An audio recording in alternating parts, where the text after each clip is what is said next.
আপনারা শুনে আশ্চর্য হবেন, গত 2 দিন আগে টাঙ্গাইল এক মাহফিলে এক নেতা কাদির সিদ্দিকীর ভাই আব্দুল লতিফ সিদ্দিকী বহুদিন আগে হজ উমরা নিয়া কটাক্ষ করছিল। শুনছিলেন না? সে লতিফ সিদ্দিকী 2 দিন আগে টাঙ্গাইল এক মাহফিলের মধ্যে তাকে বক্তব্য দেওয়ার জন্য সুযোগ দেওয়া হয়েছে। আশ্চর্যের বিষয় হলো, আল্লাহর রহমতে আমি পাপী নই, আল্লাহ আমাকে দিয়ে এখনো পাপ করায় না। অথচ এই গর্দবের ভিডিওটা দেখলাম যে গর্দব বৈশা বৈশা বলতেছে আমি কোনো পাপ করি নাই, অথচ নবীজির দামি সুন্নাত তার থুতার মধ্যে দাড়িটাই প্রথম নম্বরে নাই। আল্লাহ রাসূল হাদিসে বলছে, মানুষ ঘুমন্ত অবস্থায় ঘুমায়া থাকলেও একটা গুনাহ অটোমেটিক তার আমলনামার মধ্যে ওঠে। আপনি নেক কাজ করতেছেন, নামাজ পড়তে আসছেন, নামাজের মধ্যে আপনার গুনাহটা জারি রইল, বলে এটা কোন গুনাহ?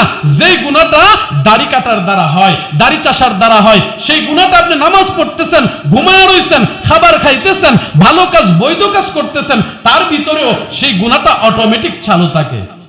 কার হাদিস এটা? নবীজির হাদিস। আর গর্দব বলে কি আমি কোনো গুনাহ করি নাই, পাপ করি নাই।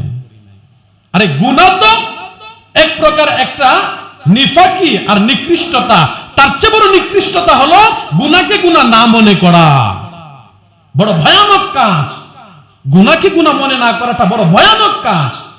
কারণ কেউ যদি গুনাহকে গুনাহ না মনে করে, এই মানুষটার মৃত্যুর সময় তওবা নসিব হয় না। কি নসিব হয় না? তওবা নসিব হয় না। কেন?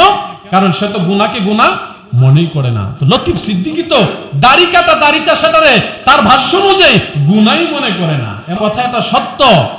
আমার দেশের অধিকাংশ নেতারাই বক্তব্যের শুরুতে যে সালাম প্রদান করতে হয়, সে সালামটাই দিতে জানে না। কথা কোন ঠিক কিনা?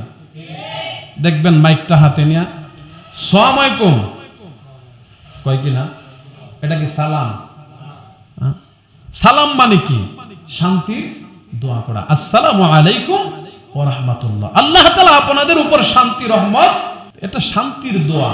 কিন্তু আমার দেশের অধিকাংশ নেতারা দেখবেন ওয়াজ মাহফিলে গিয়ে হুজুর সাজার চেষ্টা করে, মাইকটা হাতে নিয়ে আসসালামু আলাইকুম। প্রথম নাম্বার একটা ভুল। দ্বিতীয় নাম্বার, যে মজমার মধ্যে উলামায়ে ইকরাম থাকে ওইখানে দেখবেন বলে সম্মানিত উলিমায়ে ইকরাম, বলে কিনা? শব্দটা মূলত উলিমায়ে ইকরাম না, শব্দটা হচ্ছে সম্মানিত উলামায়ে ইকরাম। উনি বলছে কি উলিমায়ে ইকরাম।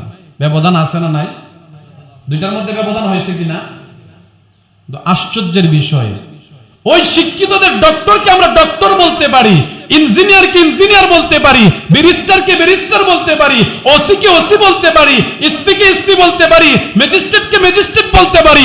দুঃখজনক হলেও কথা সত্য, গর্দব মার্কা এই সমস্ত নেতারা আলেমদের সম্মান বজায় রাখা সম্মানিত উলামায়ে ইকরাম শব্দটা বলতে পারে না। দুঃখজনক হলেও কথা এটাই সত্য। তুই জাহেল লতিফ সিদ্দিকী 2 দিন আগে মাহফিলের মধ্যে বুকের মধ্যে থাপড়াইতেছে আর বলতেছে, হুজুররা মোনাজাতের সময় যখন আল্লাহর কাছে ক্ষমা চাই, আমি তখন ক্ষমা চাই না। মানে ক্ষমা চান না মানে? হুজুররা আমিন আমিন কয় না, দোয়া করলে পাবলিক আমিন আমিন কয় না, কন না আপনারা? স্বাভাবিক হয়ে তো সবাই হুজুর যখন দোয়া করে আপনারা কি কন? আমিন, আল্লাহ আমাদেরকে মাফ করে দিয়েন, সবাই বলতেছেন আমিন। এই গর্দব বুকের মধ্যে থাপড়ায় আর কয় আমি আমিন কই না, আমি দোয়ার পক্ষে না। কই কেন? কই আমি গুনাহ করি না, আমি নিষ্পাপ, আমার কোনো গুনাহ নাই। নাউজুবিল্লাহ কইতেন না? আমি কোনো পাপ করি নাই, নাউজুবিল্লাহ কোন? অথচ এই গর্দবের ভিডিওটা দেখলাম যে গর্দব বৈশা বৈশা বলতেছে আমি কোনো পাপ করি নাই, অথচ নবীজির দামি সুন্নাত তার থুতার মধ্যে দাড়িটাই প্রথম নম্বরে নাই। আল্লাহ রাসূল হাদিসে বলছে, মানুষ ঘুমন্ত অবস্থায় ঘুমায়া থাকলেও একটা গুনাহ অটোমেটিক তার আমলনামার মধ্যে ওঠে। আপনি নেক কাজ করতেছেন, নামাজ পড়তে আসছেন, নামাজের মধ্যে আপনার গুনাহটা জারি রইল, বলে এটা কোন গুনাহ? যেই গুনাহটা দাড়ি কাটার দ্বারা হয়, দাড়ি চাষার দ্বারা হয়, সেই গুনাহটা আপনি নামাজ পড়তেছেন, ঘুমায়া রইছেন, খাবার খাইতেছেন, ভালো কাজ বৈধ কাজ করতেছেন, তার ভিতরেও সেই গুনাহটা অটোমেটিক চালু থাকে। কার হাদিস এটা? নবীজির হাদিস। আর গর্দব বলে কি আমি কোনো গুনাহ করি নাই, পাপ করি নাই। আরে গুনাহ তো এক প্রকার একটা নিফাকি আর নিকৃষ্টতা, তার চেয়ে বড় নিকৃষ্টতা হলো গুনাহকে গুনাহ না মনে করা। বড় ভয়ানক কাজ। গুনাহকে গুনাহ মনে না করাটা বড় ভয়ানক কাজ। কারণ কেউ যদি গুনাহকে গুনাহ না মনে করে, এই মানুষটার মৃত্যুর সময় তওবা নসিব হয় না। কি নসিব হয় না? তওবা নসিব হয় না। কেন? কারণ সে তো গুনাহকে গুনাহ মনেই করে না। তো লতিফ সিদ্দিকী তো দাড়ি কাটা দাড়ি চাষাটারে তার ভাষ্য অনুযায়ী গুনাহই মনে করে না। এমন গর্দভ আমার সমাজে আছে না নাই? আরে আমাদের দেশে আছে না নাই? এজন্য বাজান, গুনাহকে গুনাহ মনে করা, গুনাহকে গুনাহ মনে করা।